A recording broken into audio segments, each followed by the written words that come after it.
주의 말씀을 듣지 아니하면 또 우리 마음이 흔들리고 세상에 땅의 것만을 추구하는 인생이 될 수밖에 없기에 전능하신 우리 하나님께, 하늘을 쳐다보게 하시는 하나님께 오늘도 나왔사오니 하늘의 말씀으로 저희를 먹이시사 하늘의 양식으로 오늘도 채워지게 도와 주시옵소서. 사람이 육신이 있어 땅의 양식을 먹어야지만 이 땅에 사는 모든 생명체 가운데 유일하게 영혼을 지녔기에 우리는 하나님의 말씀을 먹어야 되는 줄로 믿습니다. 하나님의 말씀을 우리에게 들려주실 때 깨달아 알 수 있도록 영을 사용하게 하시고, 하나님의 말씀을 들을 때 우리에게 이해력과 분별력과 판단력을 더하사 주의 말씀을 합당하게 받아 순종하고 실천하는 저희들 되게 해 주옵소서. 오늘도 주의 말씀을 듣고자 합니다. 저희들에게 말씀하여 주시옵소서. 우리 주 예수 그리스도의 이름으로 기도하옵나이다. 아멘. 오늘 시간에는 로마서 강의 20번째 시간으로서 이스라엘 향한 하나님의 구원 섭리 3번째 시간을 함께 하도록 하겠습니다. 이스라엘의 구원 어떻게 될 것이냐? 이스라엘의 구원이 낙관론적이지는 않습니다. 예전에 저는 낙관론적으로 봤어요. 그것이 현재 기독교의 아마 주류적인 해석이 아닌가 싶습니다. 이스라엘 민족은 다시 구원받을 것이다. 특히 로마서 9장, 10장, 11장에 기록된 그 이스라엘 민족의 회복에 관한, 그러니까 로마서 9장은 이스라엘 민족의 과거의 영광스러움과 그 다음에 그들이 하나님을 저버렸습니다. 그리고 그 다음에 로마서 10장에서는 이스라엘 민족의 현재, 그들이 아주 이제 하나님으로의 구원에서 떨어져 나가버린 상태. 그리고 로마서 11장에 다시 이스라엘 민족이 다시 이방인들이 예수 그리스도를 잘 믿어서 그들을 보고 자기들 시기나서 다시 원래 우리가 원뿔이야, 우리가 원래 원조다, 이렇게 하면서 다시 회복할 것이라는 소망의 메시지를 바울이 전하고 있죠. 그래서 이 이스라엘 민족에 관한 보통 사람들의 이 견해는 사도 바울이 로마서 9장, 10장, 11장에 예언처럼 말하는 이 부분을 중요하게 여기고 있습니다. 그러나 지금 생각해 보니까 그렇게 낙관론적인 것은 아닙니다. 낙관론적인 것. 왜 그러느냐? 왜 그러느냐? 이 하나님께서 어떤 사람에게 특별한 은총을 베푸시는 건 있어요. 그러나 그 어떤 사람에게 은총을 베푸시는 것이 반드시 구원으로 연결되도록 하나님이 강제하지는 않는다는 것입니다.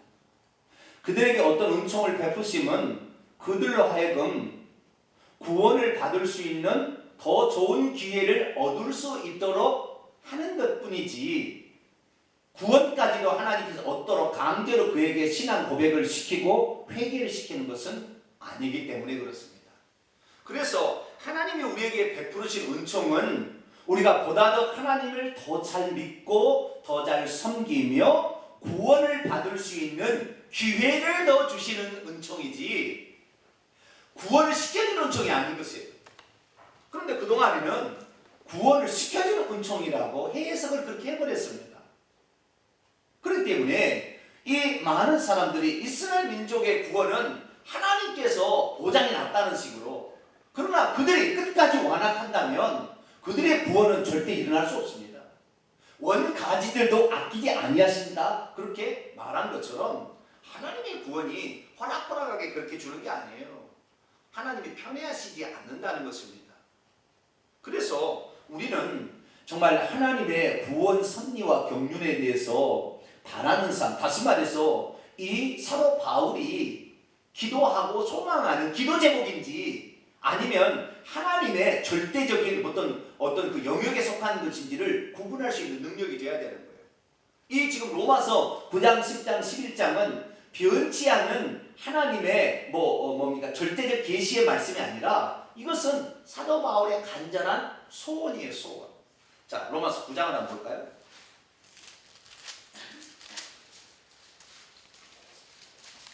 1절에서 3절까지 한번 읽어보겠습니다. 로마서 9장 1절에서 3절까지 시작. 내가 그리스도 안에서 참말을 하고 거짓말을 아니하노라. 나에게 큰 근심이 있는 것과 마음에 그치지 않는 고통이 있는 것을 내 양심이 성령 안에서 나로 더불어 증언하느니 나의 형제 곧 본육의 친척을 위하여 내 자신이 저주를 받아 그리스도에게서 끊어질지라도 뭐라고요? 누가 원하는 거예요? 누가 원하는 거예요? 하나님이 원하는 거예요? 바울이 원하는 거예요? 바울이 원하는 거예요. 내 본육 친척이 구원받았으면 좋겠다. 여러분 그렇잖아요. 저도 예수 그리스도를 믿고 나니까 내 부모님, 내 가족, 내 형제 자매가 구원을 받기를 원하는 마음이 확 생겨요. 왜요? 이 좋은 천국을 저렇게 고생하신 나의 부모님이 지옥 가면 어떡하나 하는 생각이 들잖아요. 그렇기 때문에 내가 구원을 받게 되면 내 본육 친척을 향한 간절한 소원이 생기는 것이죠. 그래서 이 사도 바울이 이 로마서 9장, 10장, 11장에 얘기하는 것은 하나님의 소원이자 자신의 소원이에요. 하나님은 누구든지 구원을 받기 원하기 때문에 하나님의 소원이에요. 그건 하나님의 보통적인 소원이고 이 바울의 특별한 소원이죠. 세상에 원래 복음을 전해주려고 하나님이 선택한 혈통적으로 메시아를 낳았던 그 민족이 오히려 메시아를 거부하고 메시아를 죽여서 메시아로부터 끊어져서 지금 완전히 저주 가운데 있는데 이렇게 하면 되겠느냐. 원래 이 사람들 때문에 하나님이 누군지가 알려졌고 이스라엘 예수님이 태어날 그 조상들이 연결되어서 혈통이 있어가지고 메시아가 태어났는데 이렇게 놀라운 축복을 받은 이렇게 하나님의 특별한 선택 민족이 어떻게 이렇게 버려질 수 있는가. 안타까운 큰 근심이 그의 마음에 있었던 것이죠. 그래서 로마서 9장, 10장, 11장은 이스라엘의 구원을 향한 바울의 간절한 소원, 기대, 기도 제목 뿐만 아니라 하나님의 기도 제목이죠. 오늘 그것이 하나님의 기도 제목이라는 것이 본문에 나옵니다.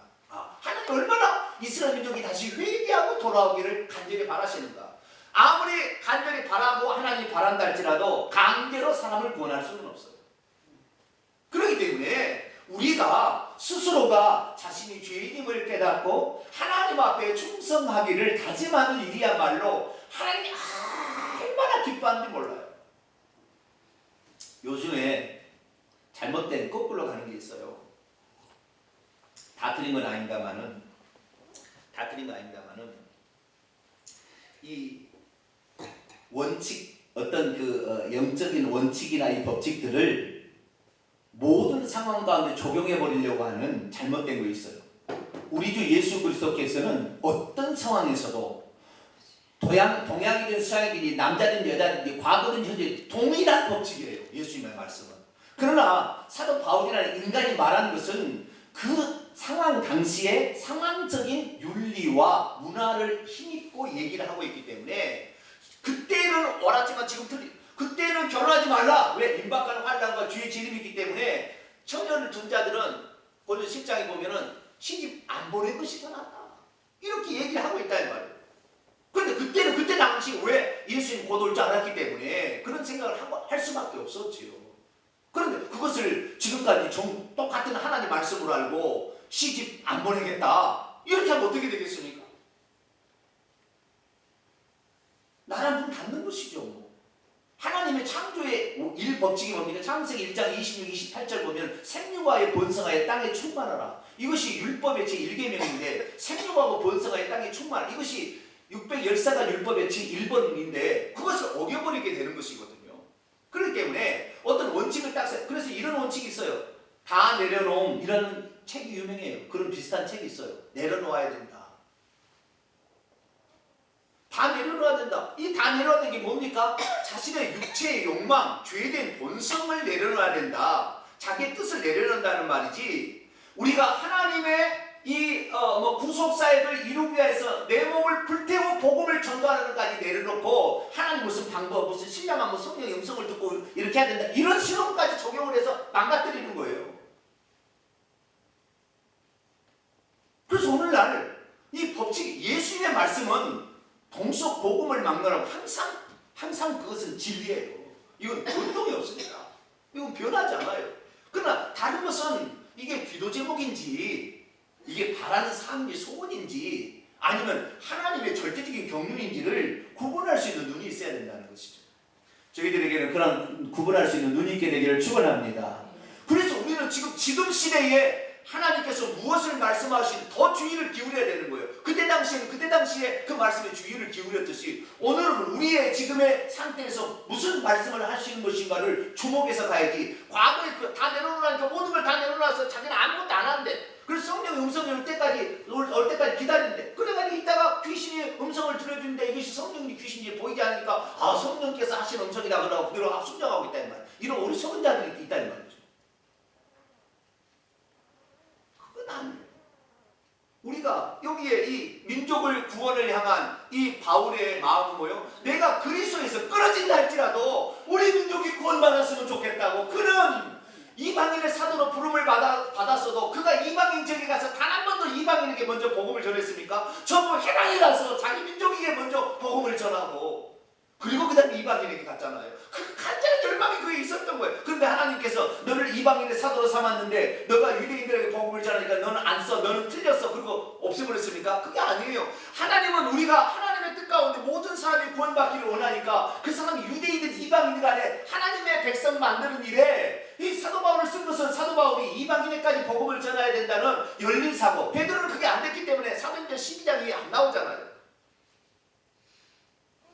이방인에게는 복음 전하서 우리 유대인끼리만 우리가 구원을 받아야 된다, 그런 생각이 있었기 때문에 하나님이 덜 쓰는 거잖아요. 왜 사도 바울을 쓰실 수밖에 없었던 거는 그 열린 사고, 주의 말씀이라 한다면 무엇이든지 그대로 순종하오리다. 그러나 자신의 마음의 열정, 열망, 유대인들을 향한 구원에 대한 열망을 하나님이 없앤 게 아니에요. 그걸 내려놓은 게 아니에요. 죽을 때까지 그 열망을 가지고서 어떻게 하면 이것이 이룰 것인가 생각을 했다는 것이죠. 마찬가지예요. 하나님이 오늘 우리를 불러서 쓰시고자 하는 그것이 있는데 그거에 내려놓고 하나님의 음성 들려주면 하겠대. 그리고는 기다리고 있대. 이게 되겠다고 이게. 이거 아니에요. 우리 자신의 죄된 욕망을 내려놓게 되기를 축원합니다. 내 욕심과 내 명예와 내 어떤 이익을 위하여 이렇게 솟아오르는 그런 것을 내려놔야 되겠죠. 그러나 하나님의 그 소원을 이루고 싶은 그런 열망은 더 갖게 되기를 축원합니다. 더 가져야 되는 거예요. 근데 참 시대가 너무나 이상한 시대로 흘러가고 있어요. 한 가지 원칙을 모든 상황에 다 적용해가지고 그것이 무슨 절대적인 진리의 말씀인 것처럼, 그거 아닙니다. 우리는 오늘 지금 현재, 그래서 마태복음 25장에도 주님께서 재림시의 당시의 상황에 어떤 종이 복이 있느냐 이렇게 딱 얘기합니다. 자, 마태복음 25장 한번 읽어볼까요?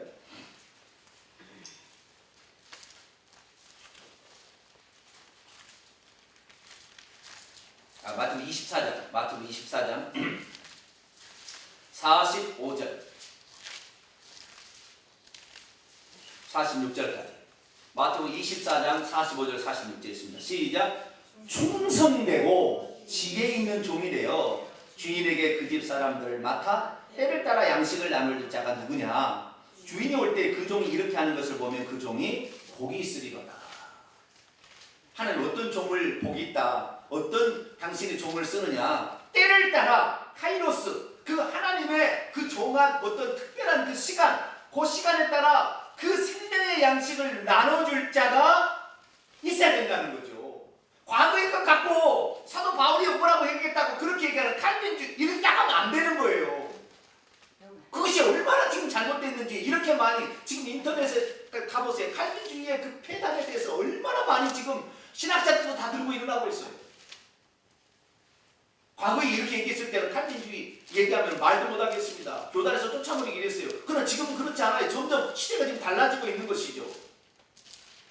그래서 우리는 잘못돼도 잘못됐다고 인정을 하고, 지금 주님께서 지금 시대에 우리를 깨닫게 해서 우리로 하여금 결국에 우리가 천국 가게 만드는 것이 모든 것이 원칙이니까 천국을 들어가는 데 있어서 반대되는 요소들은 하나씩 빼버려야 돼요. 할렐루야. 그 날마다 제거해야 돼. 그 누룩입니다. 성경과 바리새인 누룩을 주의하라. 그들의 가르침을 주의하라. 그들의 가르침을 따르면 같이 지옥에 간다 이거죠. 그들이 하는 말은 성경 말씀이지만 그들의 가르침 중에는 그런 게 섞여 있다는 거죠. 장로들의 유전이 섞여 있다는 것이죠. 고르반이라는 것을 통하여서 부모를 공경하지 않아도 된다면서 그 율법을 편법으로 사용해서 그렇게 하는 많은 것들이 있다는 거죠. 그리고 주님께서는 책망하는 것입니다. 그리고 지금 시대에 우리가 가장 중요한 게 뭐냐? 지금 시대 회개를 잃어버렸다는 거잖아요. 지금 시대 구원론이 잘못됐다는 거잖아요. 지금 시대 하나님과 성령님과 귀신을 구분을 못한다는 게 문제잖아요. 예수 위에 다른 것이 구원이 있다고 말하는 것이 문제잖아요. 하나님이 누군지를 몰라서 예수 그리스도 말고 아버지 하나님 예수님하고 완전히 따로 나누다 보니까 어머니 하나님이 나온 게 문제잖아요. 성경이 우리에게 정확히 말해주고 있는 것을 우리는 정확히 찾아서 해결을 해야 됩니다. 우리는 성경이 말한 바에 따라서 온전히 나가되 예수 그리스도께서 하신 말씀을 가장 중심의 뼈대로 삼고, 그리고 다음에 얘기하는 것이 이것을 보완, 보조, 추가하는 어떤 것들이 있는데 이런 것들을 참고하여서 하나님의 뜻을 정확하게 찾아나갈 수 있게 되기를 축원합니다. 그렇다 한다면 이스라엘 백성을 향한 하나님의 어떤 계획과 하나님의 소원은 무엇일까요? 하나님의 이스라엘 백성이 오신 메시아를 거절하고 그를 죽임으로 말미암아 그들을 완전히 버리셨을까요? 하나님께서는 어느 때까지 그 사람이나 어떤 민족이 회개하기를 원하시는 것일까요? 한번 결정적인 실수를 했다면 그를 아주 버려버릴 것일까요? 오늘 본문 말씀에는 이스라엘 민족을 향한 실수하고 잘못했던 그 사람들을 향한 하나님의 그 긍휼하심이 어디까지 있는 것인가, 그 부분을 오늘 말씀하고 있습니다. 오늘 그 부분을 통하여 우리 개인도 하나님께서 혹시 실수하더라도 우리가 어떻게 해야 될 것인가, 실수한 후에가 중요하잖아요. 어떻게 할 것인가, 그 문제를 스스로 잘 터득하는 귀한 시간이 되기 바랍니다. 자, 로마서 11장 넘어갑니다. 로마서 11장은 이스라엘의 미래에 관한 이야기입니다. 메시아를 죽여서 구원으로부터 떨어져 나간 그들이 과연 어떻게 될 것인가. 11장 1절입니다. 그러므로 내가 말하노니 하나님이 자기의 백성을 버리셨느냐? 이 버리셨느냐라는 것이 이게 이제 그 뭡니까? 번역이 원문에 가장 가까운 번역은 이 버리다는 것보다도요, 거절하셨느냐? 이렇게 번역한 게 더 나아요. 하나님이 자기의 백성을 거절해 버렸느냐? 그렇지는 않다. 그러면서 하나님께서 아주 거절하지는 않았다는 사실을 이제 두 가지의 예를 통하여 얘기하는데, 첫째는 사도 바울의 예입니다. 나도 이스라엘 아브라함의 씨에서 난 자가 베냐민 지파였는데 나도 하나님의 원수, 하나님의 구원의 경륜의 원수를 행해서 예수 믿는 것도 저것도 미쳤다고 생각하고 나사렛 이단 저거 없애야 된다 생각하고 죽이러 다녔던 사람인데 내가 공로를 받아서 이렇게 복음을 증거하는 사람이 되었다. 내가 그러니까 하나님께서 지금 그가 하나님의 원수 짓을 하고 있다 할지라도 아주 버린 게 아니라 그가 언제라도 회개하고 돌아와서 하나님의 뜻에 합당한 사람이 되기를 원한다는 것을 알라 그런 거죠. 그러면서 바울이 예를 드는 거예요. 또 하나 얘기를 듣는데 이스라엘 백성의 예인데요. 2절부터 보면은 하나님이 그 미리 아신 자기 백성을 버리지 거절하지 아니하셨나니 너희가 성경이 엘리야를 가르쳐 말하는 것을 알지 못하느냐. 그가 이스라엘을 향하여 고발하되 주여 그들은 여기에 이제 북이스라엘 아방 때죠. 아방 때에 아방의 부인이 이세벨인데 이세벨이 바로 자기 아버지가 숭배하던 바알신과 아세라신을 갖다가 북이스라엘을 완전 우상 나라로 바꿔버렸어요. 그들을 지금 가르쳤는데 그들이 주의 선지자들을 죽였으며 주의 제단들을 헐어버렸고 나만 남았는데 내 목숨도 찾나이다 하니 그에게 하신 대답이 무엇이냐. 내가 나를 위하여 바알에게 무릎 꿇지 아니한 7,000명을 남겨두었다 하셨으니 그런즉 이와 같이 지금도 은혜로 택하심을 따라 남은 자가 있느니라. 이게 무슨 말이냐면요, 여기를 보세요.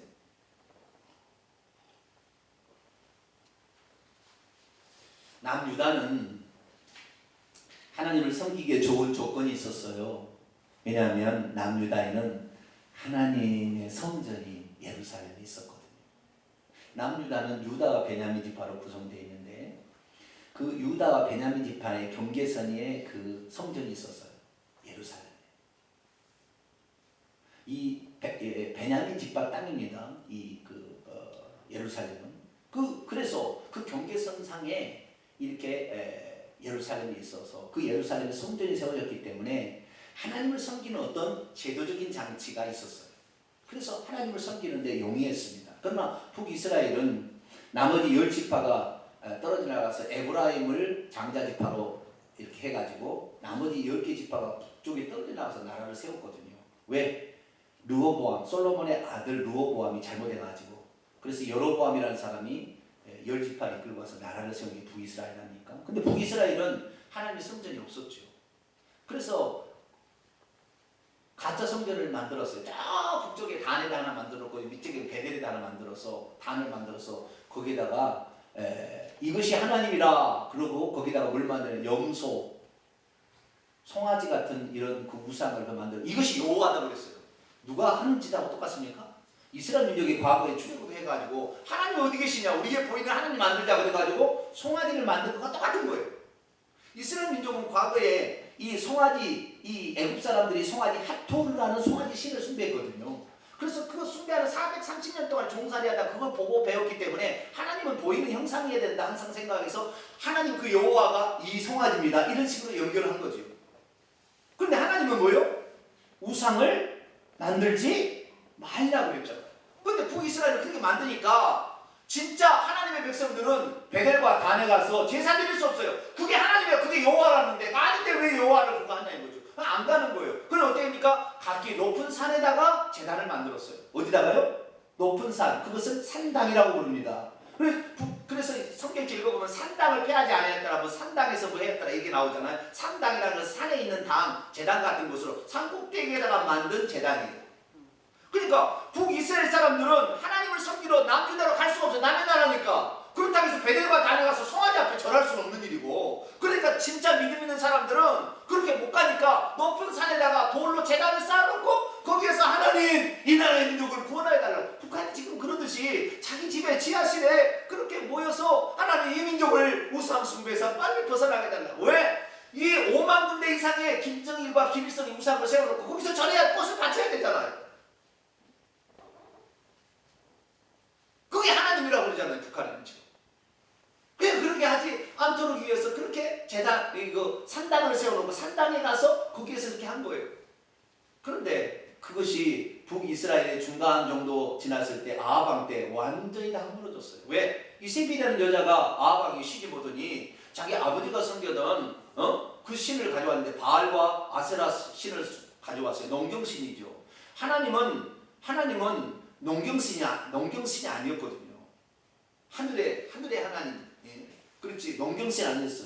그래서 농경신을 좋아하니까 농경신도 섬기고. 그래서 이 북이스라엘 사람이 다 우상 숭배했다는데 그냥 여호와도 섬기고 아시겠죠? 여호와도 섬기고 바알도 섬기고 이렇게 했던 거예요. 그래서 북이스라엘인데 이 이세벨이 와가지고 그 산당을 다 허물어버렸어요. 그러니까 이제 더 이상의 하나님을 섬길 수 있는 사람이 없어졌어요. 그 단 중에서 가장 그래도 정말 하나님께 가장 뜨겁게 기도하는 단이 갈멜산의 제단이었어요. 어디였어요? 갈멜산의 제단, 갈멜산. 그 갈멜산의 제단이 그 북쪽에서 농사를 짓는 사람들이 우리는 바알신이 아니라 하나님입니다. 그리고 거기에 가서 그 갈멜산의 제단에서 그렇게 기도했는데 그 갈멜산 제단마저 이세벨이 가서 허물어버렸어요.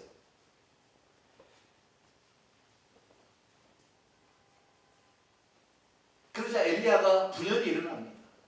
우리 하나님은 살아계신 하나님인데 저 우상단지 저런 것한테 우리가 가야 되겠느냐? 그러면서 아합 왕이 찾아가 얘기합니다. 아합 왕이요, 누가 하나님인지 한번 확인해 보십시다. 바알이 하나님인지 여호와가 하나님인지 누가 참신인지 한번 알아보십시다.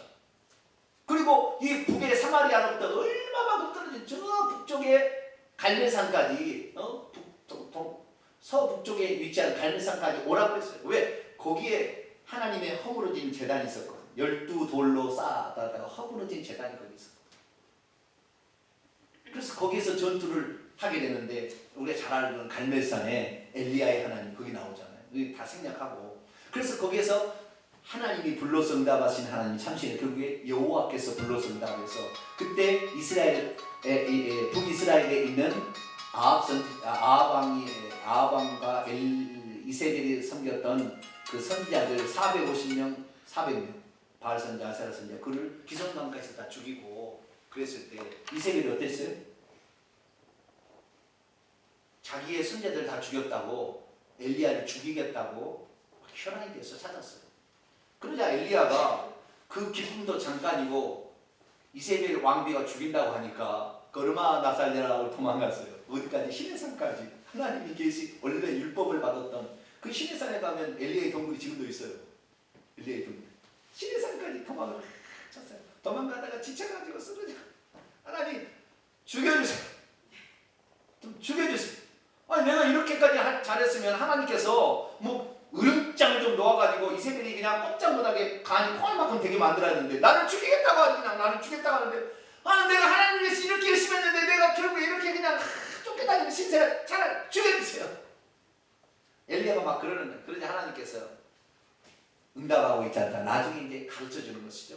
그때 엘리야가 하나님께 기도하는 내용이 뭐냐면 이 나라에는 하나님을 섬긴 사람이 한 사람도 나만 지금 나만 지금 이렇게 1대1로 나만 지금 너무 힘들어요. 막 그러는 거예요. 그러니까 하나님께서 뭐라 하냐면 야야야야야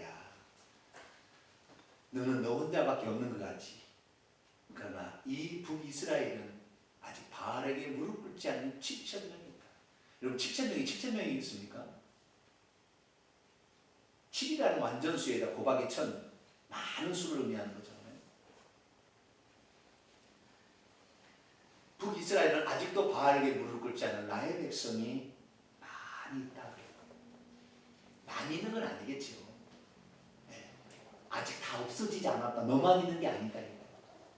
이것을 가르쳐주는 뭐냐면 지금 이스라엘 민족이 예수님을 배척하고 예수님을 죽여가지고 하나님께 버림을 당해서 이스라엘이 쇠퇴에 들어가서 이제 하나님께 완전히 이제 문 닫아서 이제 끝날 것 같은 이런 상황이지만 이것을 통해서 뭘 말하는 거예요?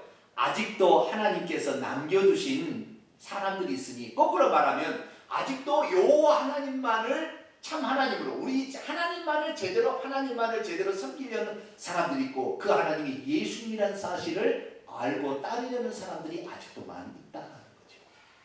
대부분의 사람들은 예수님이 하나님이 아니고 메시아가 아니라고 거절하지만 그분이 메시아이심을 인정하는 사람도 여기에도 있다 말은 하고 있지 않지만 그렇다는 것이.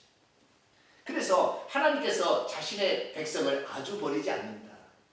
우리가 하나님 앞에 한번 쓰임받다가 타락했다 할지라도 하나님께서는 그가 언제라도 회개하고 돌아오시기를 원하시고 그리고 완전히 없애버리는 것이 아니라 그들의 싹은 남겨둬서 다시 신앙을 회복할 수 있도록 해주신다라는 사실을 여기에서 지금 말씀하고 있습니다. 6절입니다.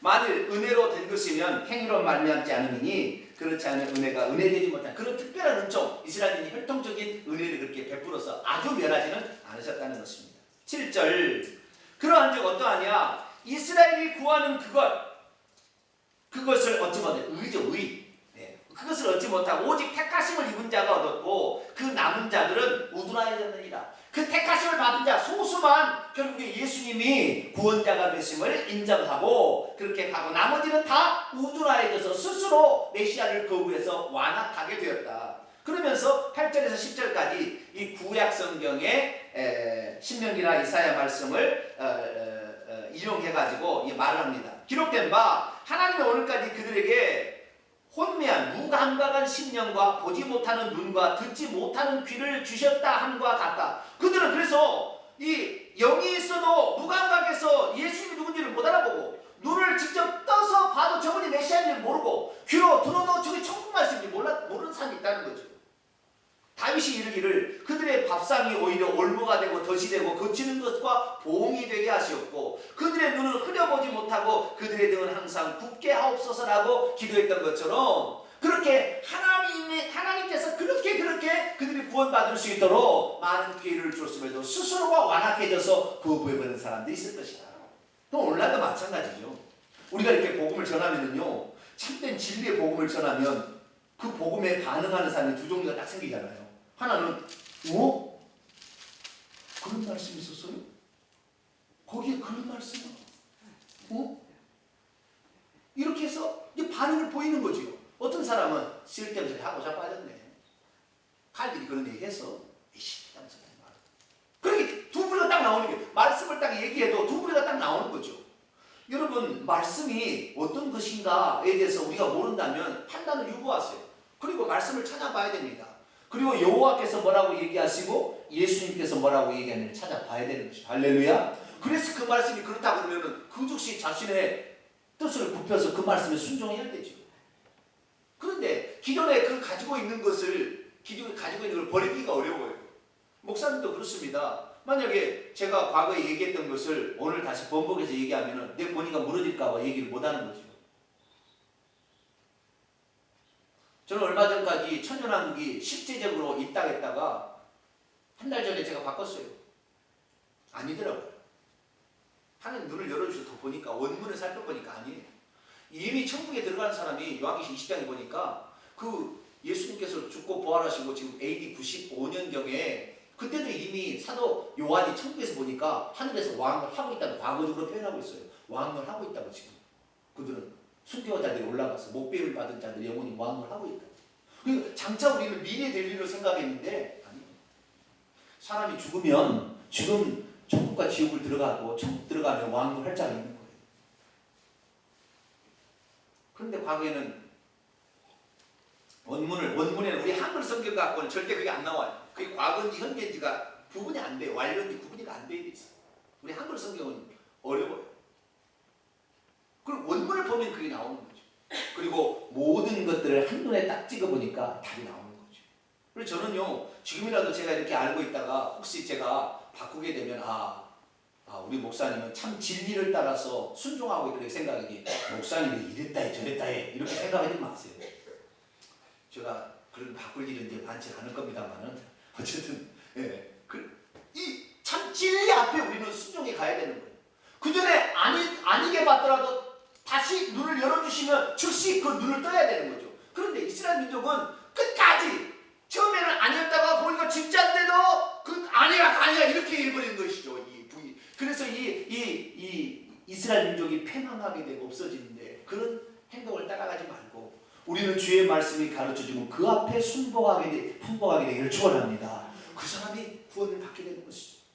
그래서 11절입니다. 이제 이스라엘 백성에 대한 구원의 경륜을 11절로 12절로 요약을 했습니다. 한번 읽어볼까요? 시작. 그러므로 내가 말하노니 그들이 넘어지기까지 실족하였느냐? 그럴 수 없느니라. 그들이 넘어짐으로 구원이 이방인에게 이르러 이스라엘로 시기나게 합니다. 그들의 넘어짐이 세상의 풍성함이 되며 그들의 실패가 이방인의 풍성함이 되거든 하물며 그들의 충만함이리요. 아멘. 그들이 결국에 멸망하도록 실조가 있느냐? 그런 건 아니다는 거예요. 그런 건 아니다. 그들이 스스로 자초했지만 하나님께서 그것을 진짜 완전히 끝내버린 게 아니라 오히려 그들이 넘어짐으로 말미암아 구원의 경륜이 유대인에서 어디로 옮겼다?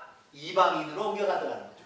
왜? 그들이 거절하니까. 여러분, 여러분에게 주신 놀라운 은총이 여러분에게 받아들일 준비가 안 돼서 여러분에게 가지 못하고 다른 사람이 넘어가는 거예요. 여러분은 그렇게 하지 말고 여러분에게 주신 축복을 여러분이 받아들일 수 있도록 겸손하고 온유한 심령을 갖게 되기를 축원합니다. 주의 말씀이 떨어지면 이것이 하나님이 멈추라 그러면은 멈출 수 있어야 돼. 아무리 내 뜻이 오라도. 하나님이 가라 그러면은 그것이 죽음의 길이할 때도 갈 수 있는 사람이 돼야 돼. 그런 사람들이 결국에 하나님께 그런 사람을 쓰는 거예요. 그런데 우리가 멈추라는데 멈추지 않냐고 가라는데 가지 않게 된다고 한다면 결국 우리의 촛대는 옮겨지게 되는 거예요. 그리고 이스라엘 민족이 넘어져서 하나님께서는 이제 구원을 닫은 모양이라 생각했더니 아니라 유대인들이 하나님을 배척해서 구원을 받지 못하게 되니까 점차 어디로 가요? 이방인으로 넘어가는 거예요. 그래서 맨 처음 예루살렘 교회는 유대인으로만 구성된 교회에다가 거기에다가 헬라파 유대인들이 와서 합쳐졌다가 그래서 구제로 말미암아 사건이 벌어지게 되고 그러다가 점차 이제 집사들과 사도들의 그 구분의 역할이 구분되면서 예루살렘에 있었으나 이 예루살렘이 계속 자기들과만 하니까 하나님께서 핍박을 줘가지고 이들을 흩어가지고 나가서 이 전하게 되는데 헬라파 유대인들이 나가서 복음을 전했어요. 누가요? 이방 지역에 살면서 헬라 언어로 살았지만 유대인들이죠. 혈통은 할 일을 받고 안식일을 지키는 사람들. 그 사람들이 열린 사고니까 그 사람들이 가서 복음을 전했는데 먼저 북이스라엘의 사마리아에 가서 복음을 전하고 더 넘어가서는 이제는 저기 어디요? 안디옥, 거기 이방인들이 사는 지역이죠. 안디옥까지 복음을 전해가지고 복음을 전해서 나중에 이제 예루살렘보다는 안디옥이 더 큰. 그래서 시리아 정교회가 지금도 아주 강력합니다. 남아있는 게 이번에 많이 파괴됐잖아요. IS 때문에. 그 시리아 정교회가 수리아라는 안디옥이 바로 수리아의 수도 아닙니까? 거기에 아주 그냥 초대교회 엄청난 거기에 지금도 엄청난 이 성경들이 막 감춰져 있다고 해요.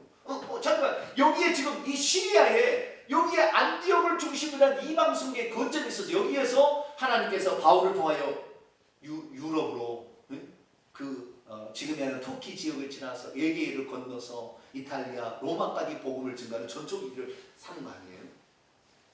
그러니까 여러분 우리에게 주신 기회를 우리가 선용하지 않으면 이 기회는 다른 사람에게 넘어가는 거예요. 우리 교회가 마찬가지예요.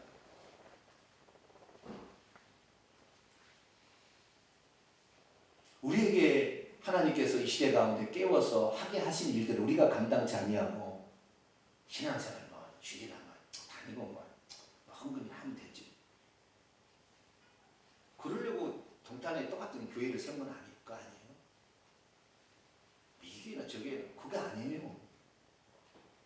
우리 교회가 받은 사명에 우리가 불현듯 일어나야 될 줄 믿습니다. 이게 우리에게 필요해요. 그렇지 않으면 예루살렘 교회 흩어버리듯이 우리도 흩어버리세요. 결국에 이 유대인들이 그 사명을 감당치 못하자 이제는 이방인까지 선교할 수 있는 열려진 생각을 가진 바울을 통하여 이방인을 복음을 증가하는 이방인이 완전히 예수 그리스도를 잘 믿는, 그래서 유대인들 조금밖에 안 되고 이제는 이방인들이 어마어마해서 지금 한국 땅 유대 나라하고는 피 한 방울 안 섞인 이 한국 땅에까지 완전한 이방인이죠. 이 이방인까지 복음이 와가지고요. 전 세계에서 지금 이와 같은 말을 할 수 있는 교회가, 지금 이런 말씀을 들을 수 있는 교회가 몇 개나 되겠어요? 전 세계 교회 가운데. 이런 놀라운 은혜가 지금 우리에게 있는 거예요. 그런데 사도 바울의 소원은 뭐냐? 그렇게 되면 이스라엘이 시기나지 않겠느냐라는 거예요. 왜? 원래 우리가 원조인데, 우리의 조상들의 아브라함, 이삭, 야곱이 원래 믿음을 가지고 시작해서 믿음으로 구원을 받고 믿음으로 복을 받은 사람들인데, 그 이스라엘 민족 그 뒤에 430년 율법은 나중에 나온 것이고 우리의 원조가 아브라함, 이삭, 야곱도 다 믿음으로 구원을 받은 사람들인데, 그러면서 우리들도 이제 율법의 행위가 아닌 아브라함 같은 믿음으로 말미암아 구원을, 예수님이 하신 일을 믿음으로 말미암아 구원을 받아야 되겠다고 다시 분열듯 일어나서 자기의 주권을 회복하려고 하는 사람이 생기지 않겠느냐. 그렇게 함으로써 결국에 이스라엘 민족도 구원을 받지 않겠느냐는 기대를 말하고 있습니다. 그러나 이것은 바울의 기대요 기도 제목이죠. 이렇게 된다는 것이 아니라 이런 것도 있을 겁니다. 이렇게 되는 영역도 있어요. 그러나 전 민족적으로 이스라엘 민족이 다 이렇게 되기는 의문입니다. 아직 되보지 않아서 모르겠지만 그건 의문이에요. 왜냐하면 이스라엘 민족이 계속해서 예수님을 거부한다면 그들을 깨뜨리는 예수님은 바위가 되지 그들을 세워주는 모퉁이돌이 되지 않을 거니까. 그 얼마나 자기 자신이 지금 어떻게 반응하냐가 중요해요. 오늘 내가 어떻게 반응하는가. 하나님의 구원은 이미 다 이루어져 있어요. 우리가 그걸 어떻게 반응하냐에 따라서 그것이 우리의 것이 되고 우리의 축복이 되느냐, 아니면은 우리의 것을 넘어서 다른 사람에게 흘러가 버리냐, 이게 결정되는 것이요. 우리는 우리에게 주어진 이 복음의 특권, 회개와 천국 복음을 꼭 전달시켜야 되기를 축원합니다. 13절입니다. 13절부터 24절까지 말씀은 이제 비유를 통하여 이제 그 이스라엘 민족과 이방인의 구원에 관한 이야기를 하면서 이 이방인들이 이제 구원을 받아서 더 큰 하나님의 은혜를 받는다고 해서 너희들 자만하지 말라. 너희들 왜? 너희들도 원가지들도 아끼지 않냐고 잘라버렸으니까 너희들 얼마나 잘라버릴 수 있다. 하나님이 얼마든지. 그러니까 너희들이 이방인들이 지금 이렇게 구원의 은총을 많이 받게 됐다고, 그 구원의 기회를 얻게 됐다고 자긍하지 말라. 교만하지 말라. 오히려 겸손하게 그 직분을 수행하라. 그런 내용의 핵심적 줄거리로 얘기를 하고 있습니다. 자, 13절부터 봅니다.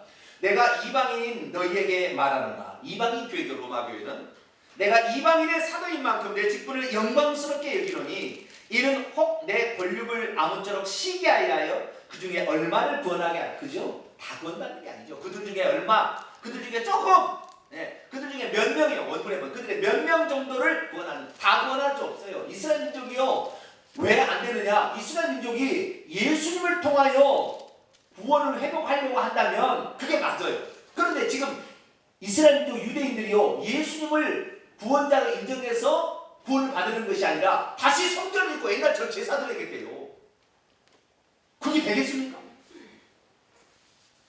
아니에요. 경륜을 거꾸로 뒤집어 엎어버리는데, 예수님이 이미 와서 다 잃어버리는데 다시 옛날로 돌아가서 다시 성전 제사를 하겠다는, 이거 아니에요. 그러니까 지금 오신 예수 그리스도를 통하여 회개하겠다고 그 사람은 구원을 받겠지요. 그러나 다시 성전 제사를 회복해가지고 성전을 세워가지고 옛날로 다시 돌아가겠다, 이거 아니에요. 그런데 대부분의 유대인들은 다 지금 그거에 목숨 걸고 있거든요. 이게 그들 중에 얼마 몇 명이 구원받는 거예요. 그래서 우리가 하나님의 구원 경륜, 하나님이 우리에게 지금 말씀한 때를 따라 돕는 양식을 줄 때 그 양식을 정확히 내게 주신 축복을 알고 기회로 알고 그것을 선용해서 더 강력하게 불을 일으켜서 더 많은 사람이 구원받을 수 있는 기회로 제공하는 저와 여러분이 되어야 될 줄 믿습니다. 15절입니다. 그들을 버리는 것이 세상의 화목이 되거든. 그들 유대인들이죠. 그들의 수용이 죽은 자로부터 부활이 아니면 무엇이야? 그들이 다시 보세요. 유대인들의 거절이 오히려 이방인들께 구원을 가지고 이방인이 하나님과 화목하는 기회가 되었는데, 그들의 수용이 어떻게 되냐? 그들의 수용을 비율을 보세요. 죽은 자 가운데서 부활하는 것이 아니라면 무엇인가? 이게 쉬운 일이 아니에요. 죽은 자 부활이 어려운 일이에요. 그들의 다시 예수님을 메시아로 수용한다는 것은 매우 어려운 일이다. 그러나 그것을 하나님은 원하신다는 마음은 있지만 그게 어려운 일이라는 것이죠. 자, 16절에 아주 좋은 비유가 나옵니다. 제사는 처음 익은 곡식가루가 거룩한 즉 떡덩이도 그러하고 뿌리가 거룩한 즉 가지도 그러하리라. 이게 참, 예? 사도 바울이 16절부터 그 다음에 이제 돌감나무, 참감나무 예화를 얘기하는데요. 여기 보면은 이스라엘 민족이거나 얼마나 간절한 기대가 있는지 몰라요. 제발 하나님, 우리 민족이가 다시 구원의 기회를 또 한 번 주시옵소서라는 간절한 기대가 들었어요. 자, 보세요. 제사는 처음 익은 곡식가루, 그게 거룩하면은 떡덩이도 거룩하다. 이게 무슨 말입니까? 제사는 처음 익은 곡식가루, 여기는 지금 제사는 처음 익은 곡식가루는요, 원문에는 그렇게 안 돼 있어요. 그게 뭐냐면 제사는 말도 없고요, 처음 익은 곡식가루도 없고요, 첫 열매가 그렇게 돼 있어요. 뭐라고요? 첫 열매가, 원문에는 그렇게 돼 있어요. 첫 열매가 거룩하다면 그 떡덩이도 또한 그러한다. 무슨 말입니까? 첫 열매가 거룩하다면 떡덩이도 거룩하다. 이 첫 열매를 아브라함과 이삭과 야곱 같은 족장으로 보고 그 다음에 그의 민족 떡덩이는 이스라엘 민족을 보는 거예요. 그래서 이 떡덩이가 거룩했다고 한다면 그 나중에 첫 열매가 거룩해서 아브라함과 이삭과 야곱이 거룩해서 하나님의 구원을 받았다고 한다면 그 나머지 이스라엘 백성들도 그들을 따라가는 것이 정상이 아니겠느냐라고 어필을 지금 하는 거예요. 그래서 유대인들이 구원을 받았으면 하는 간절한 소원을 지금 얘기하고 있는 거예요. 아시겠죠? 그렇게 얘기할 수도 있고요. 첫 열매를 예수님으로 봐서 예수님이 거룩하니까 그 예수님을 믿고 따르는 유대인들은 또 거룩하게 될 것이다. 그렇게 해석할 수도 있어요. 뿐만 아니라 이 첫 열매를 이방인으로 치고요, 나중에 떡덩이라 했을 때 먼저 첫 열매를 유대인으로 보고 그 다음에 떡덩이를 이방인으로 본다면 유대인들이 먼저 구원의 역사를 시작했으니까 이방인들도 더 많이 구원을 받게 될 것이다. 이렇게 해석할 수 있어요. 여러 가지 해석이 있는데 그 다음에 돌감람나무, 참감람나무 이야기를 보게 되면 이 첫 열매, 이것은 유대인 중에 아브라함과 이삭과 야곱 같은 족장들을 의미해요. 믿음의 조상들이 거룩했다. 믿음으로 그들도 구원을 받았으니까 그의 후손들인 이스라엘 민족 떡덩이도 다 그렇게 될 것이고, 이 뿌리가 바로 아브라함, 이삭이에요. 뿌리가 거룩한즉 가지도 그렇게 될 것이다 라는 기대를 섞인 말을 합니다. 그러면서 17절 때 얘기하는데요, 또한 가지 얼마가 꺾였는데 돌감람나무 내가 그들 중에 접붙임이 되어 참 감람나무 뿌리의 진액을 함께 받는 자가 되었은즉 그 가지를 향하여 자긍하지 말라. 자랑할지라도 내가 뿌리를 보존하는 것이 아니오 뿌리가 너를 보존하는 것이니라. 그러면 내 말이 가지들이 꺾인 것은 나로 접붙임을 받게 하려 함이라 하리니. 이게 여기 잘 보세요. 이게 지금 돌감람나무와 참감람나무 비유가 있어요.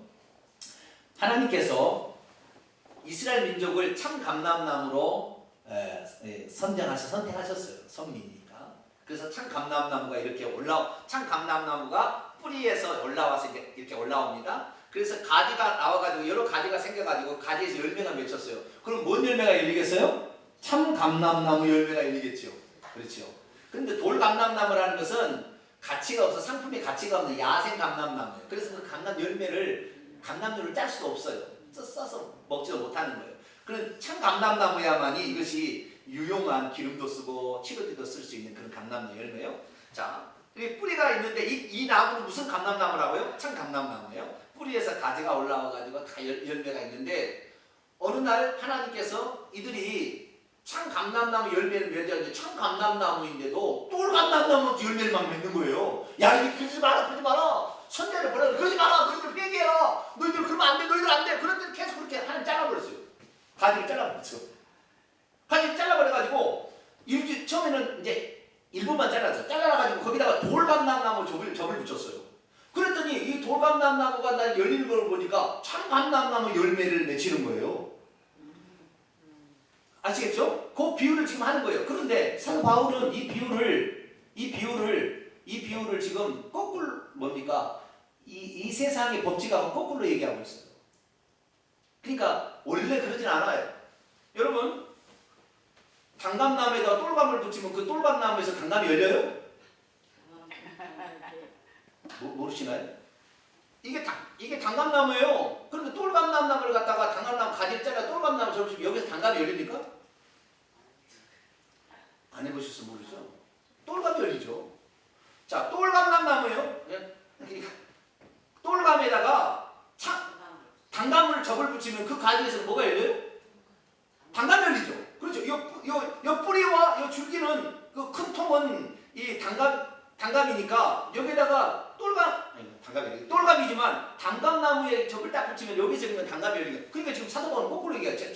잘못 알고 지금 얘기하는 거예요. 사도 바울도 똑똑한 것 같지만 어때요? 지금 뭔 말인지 지금 모르시죠? 지금 되겠지. 예? 근데 지금 바울이 얘기하고자 하는 그 내용은 틀린 것이 아닌데 실제는 그런 게 아니라니까. 실제는 아시겠죠? 지금 얘기는 아시겠죠? 자, 그러니까 여러분 모든 사람이 다 온전하지를 못해요. 근데 이런 얘기를 어디서 하겠어요? 이런 얘기 하면 이제 쫓겨나시는 거예요.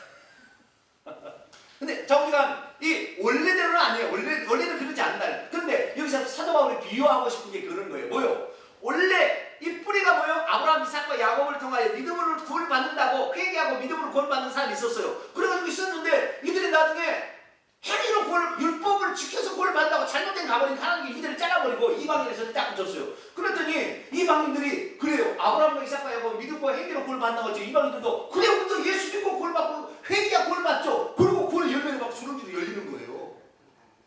그러니까 이제 이방인들이 우리가 접을 붙여가지고 막 구원을 받으니까 야 우리가 최고야. 저 유대인들 저것들 하나님 예수 메시아를 무시하고 저거 죽여버려야 돼. 메시아를 이렇게 거부하다니. 그리고 막 저주를 하고 그들을 죽이려고 했던 민족이 누구예요?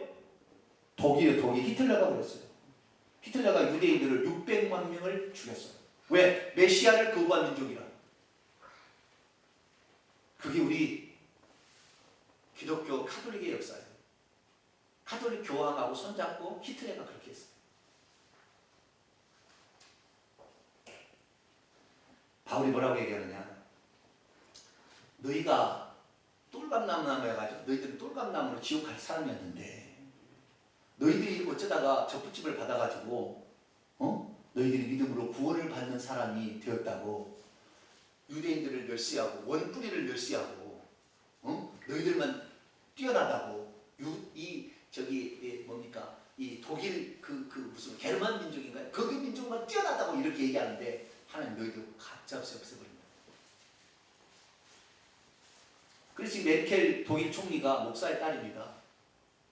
목사의 딸이에요.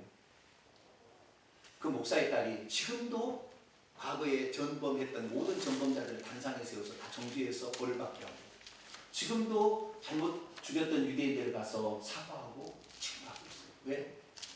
이 성경을 알아요. 목사의 딸 이걸 알아.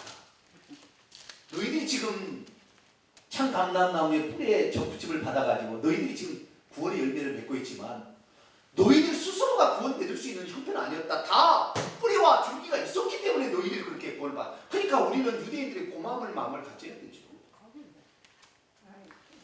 그래, 우리 자신이 가지고 있는 현재 이 특권들도 언젠가 우리가 이것을 하나님의 영광 위해서 주님의 뜻을 위해 쓰지 않고 우리도 잘라버리고 하나님 뜻 다른 가지 붙여버릴 수 있다는 거예요. 우리는 끝까지 겸손하게 우리에게 맡긴 일에 충성할 수 있게 되기를 축원합니다.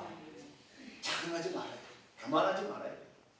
조금 뭐 안다고 막 드세지고 막 이러면 안 돼요. 우리는 끝까지 겸손. 예수님만이 높아지기를 원하고 예수님만이 그분만이 하나님의 전능자고 그분 위에 구원자가 없으니 오직 예수님만 따라간다고 자기를 그 밑에 종으로 생각하고 노예라고 사도 바울이 자기를 노예라고 표현한 것처럼 그렇게 주의 말씀을 따라서 우리가 가야 될 줄 믿습니다. 자, 20절입니다. 옳도다. 그들은 믿지 아니함으로 아브라함과 이삭과 야곱들은 그 뿌리와 같은 신앙 그 믿음으로 그 믿음과 회개로 구원받는 것은 아니하고 꺾여버렸다. 너는 믿음으로 너 이방인들은 믿음으로 섰지 않았냐. 그러나 높은 마음을 품지 말고 도리어 두려워하라. 하나님의 원가지들도 아끼지 아니하신즉 너도 아끼지 아니하시리라. 22절. 그러므로 하나님의 인자하심과 주름하심 반대죠. 하나님의 인자하심과 하나님의 엄하는 게 있다는 거죠. 인자하고 주만하심을 보라. 넘어지는 자들에게는 주름하심이 적용됐다. 너희가 만일 하나님의 인자하심 안에 머물러 있어야만이 그 인자가 너희에게 계속 있으라. 그런데 너희가 계속 반항하고 거부하고 간다면 너희도 찍힌 바가 된다. 이건 지금 유대인들 이방인이 하는 얘기예요. 너희들이 하나님이 지금 인자를 너희들에게 베풀 때에 이 인자하심에 거할 때 오히려 두렵고 떨림으로 구원을 이루어가며 이 복음을 다른 사람에게 증거하기 위해서 너희들도 충성을 해야지. 그 인자함을 받았다고 내 편에 우리만 구원받고 우리만 잘하자 그러면 하나님 너를 다시 찔러서 너를 주름하기 심판할 거라는 거예요.